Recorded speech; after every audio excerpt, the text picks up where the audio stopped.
We were on a family trip driving through the countryside. The sun dipped low in the sky, casting long shadows across the road.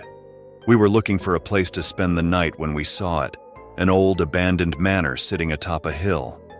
"Dad, do we have to stay there?" Emily, my youngest daughter, asked, her voice trembling with fear.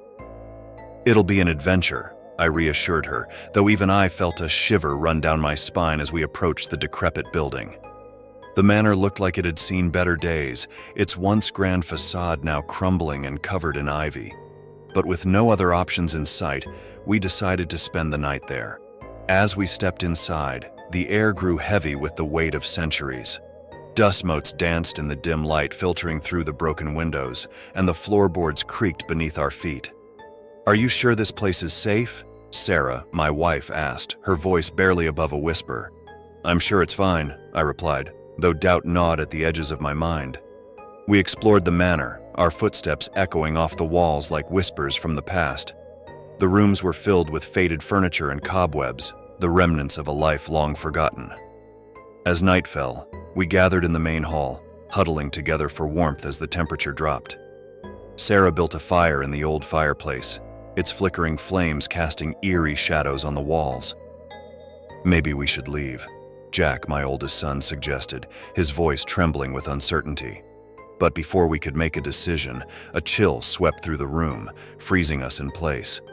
The fire flickered and died, plunging us into darkness, and then, from the depths of the manor, we heard it, a soft whisper, barely audible at first, but growing louder with each passing moment. "What was that?" Emily whimpered, her eyes wide with fear.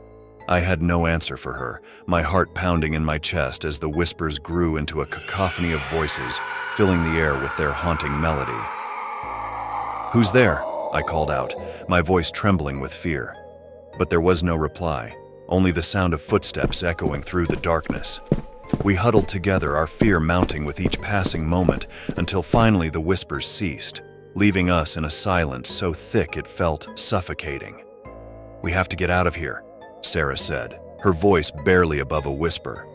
But before we could move, the temperature plummeted once more, and the room was filled with a bone-chilling cold. And then, from the darkness, a figure emerged, a woman dressed in tattered rags, her eyes hollow and empty. "Who are you?" I demanded, my voice trembling with fear. But the woman said nothing, only beckoned us to follow her with a bony finger. With no other options, we followed her deeper into the manor, our footsteps echoing off the walls like a death knell.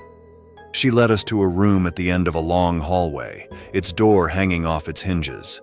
Inside, we found a dusty old bed, its sheets stained with blood.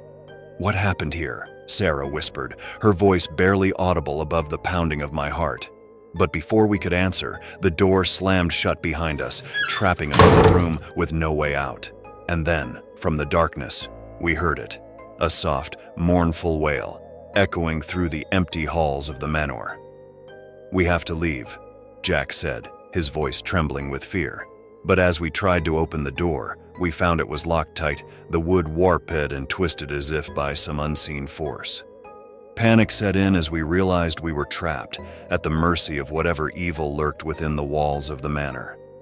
Hours passed, though it felt like an eternity, as we waited in the darkness, praying for morning to come and free us from our prison. And then, just as suddenly as it had begun, the wailing stopped, replaced by an eerie silence that hung heavy in the air. With trembling hands, I tried the door once more, and this time, to our relief, it swung open with ease, revealing the pale light of dawn filtering through the broken windows. We stumbled out into the morning light, our bodies weary and our minds haunted by the horrors we had witnessed. As we drove away from the old manor, none of us spoke, each lost in our own thoughts as we tried to make sense of the nightmare we had endured. But one thing was certain. We would never forget the night we spent in the haunted manor, a night that would haunt us for the rest of our days.